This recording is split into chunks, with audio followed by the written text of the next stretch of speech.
आज का हमारा टॉपिक है क्लॉक। कैसे हम टाइम देखते हैं, कैसे टाइम को हम इंग्लिश में बताते हैं, या फिर कैसे हम कब एएम या पीएम यूज़ करते हैं, ये सब हम आज के टॉपिक में, आज की वीडियो में देखेंगे। सबसे पहले तो मैं आपको बता दूं कि हमारी जो ये घड़ी होती है, ये जो क्लॉक है, इसमें 3 निडल होती हैं। इन 3 निडल्स में ये सबसे छोटी वाली जो निडल होती है, इसको हम आवर हैंड बोलते हैं। इससे बड़ी जो निडल होती है, इसको हम बोलते हैं मिनट हैंड। और ये जो मिडल जो कंटिन्यू मूव करती रहती है, इसको हम बोलते हैं सेकंड हैंड।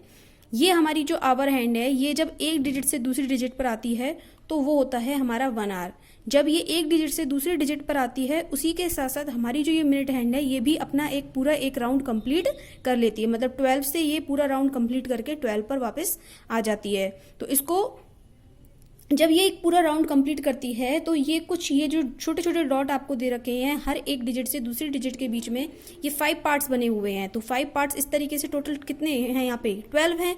इन 12 में 12 डिजिट तक 5 पार्ट्स, इसका मतलब टोटल पार्ट्स हो गए 60। तो इससे ये होता है कि हमारा जो 1 आवर होता है वो होता है 60 मिनट्स के इक्वल में। 1 hour is equals to 60 minute.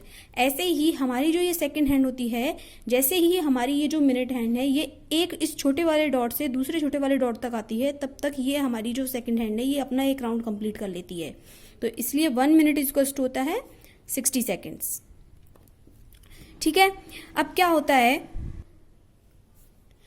कि मॉर्निंग एएम और पीएम किसे बोलते हैं। तो क्या होता है कि मॉर्निंग के जो मॉर्निंग मीन्स आप कह सकते हैं मॉर्निंग क्या, मिडनाइट। आप मिडनाइट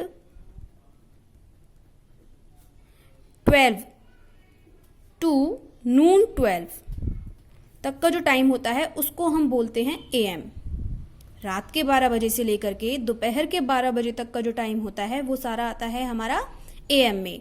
और दोपहर के 12 बजे से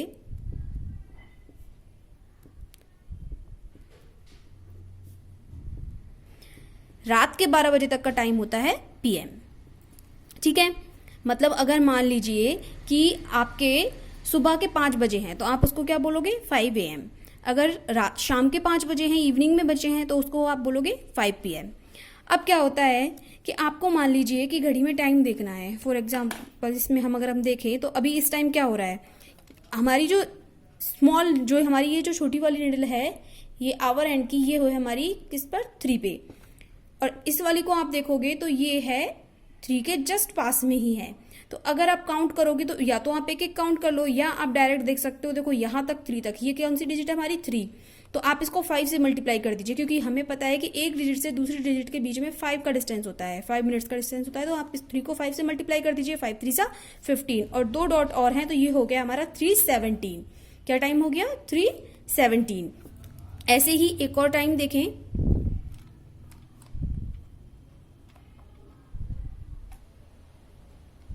ये हमारा टाइम है। तो अगर हम देखें तो हमारी जो स्मॉल निडल है वो है 4 पे, और जो हमारी बड़ी वाली है वो है हमारी 2 पे। तो 2 को आप 5 से मल्टीप्लाई करोगे तो 10 हो जाएगा। तो ये टाइम हो जाएगा 4:10। इस तरीके से हम टाइम रीड करते हैं। अब टाइम को इंग्लिश में कैसे बोलते हैं, तो उसके लिए सबसे पहले तो आपको ये देखना है कि हमारे क्वार्टर और हाफ क्या होता है।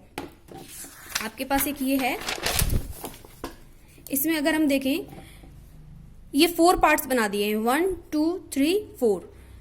क्वार्टर का मीनिंग होता है 1/4। क्वार्टर का मीनिंग होता है किसी भी चीज का 1/4 हिस्सा, और हाफ का मीनिंग होता है किसी भी चीज का 1/2 पार्ट।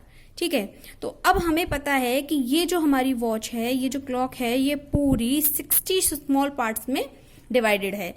तो अगर हम 60 का 1/4 निकालेंगे तो क्या आएगा 15। 4 का इसमें 15 टाइम, तो ये हो गया 15। ऐसे ही 60 का अगर हम 1/2 निकालेंगे तो ये हो जाएगा हमारा 30, मीन्स 30 मिनट्स। तो 15 मिनट्स का जो पोर्शन होगा उसको हम बोलेंगे क्वार्टर, और जो 30 मिनट्स का पोर्शन होगा उसको हम बोलेंगे हाफ। तो हमारा 15 मिनट का पोर्शन कहाँ होता है, एक होता है हमारा यहाँ पर 3 पर। तो ये पोर्शन हमारा क्या हो गया, क्वार्टर हो गया। जब भी हमारे मिनट 15 होंगे तो हम क्या बोलेंगे, क्वार्टर। उसके बाद जैसे ही इसने 15 और कवर किया, तो ये 15 और 15 मिलकर के 30 हो गए। तो इस 30 को हम बोलेंगे हाफ। यहाँ पर भी आप देखो तो ये हमारा 15 है, तो इसको भी हम क्या बोलेंगे, क्वार्टर। कैसे, आपका ये एक एग्जाम्पल है, कुछ टाइम दिए हुए हैं। यहाँ पर आप देखोगे कि हमारी जो मिनट हैंड है वो कहाँ है, 3 पे है।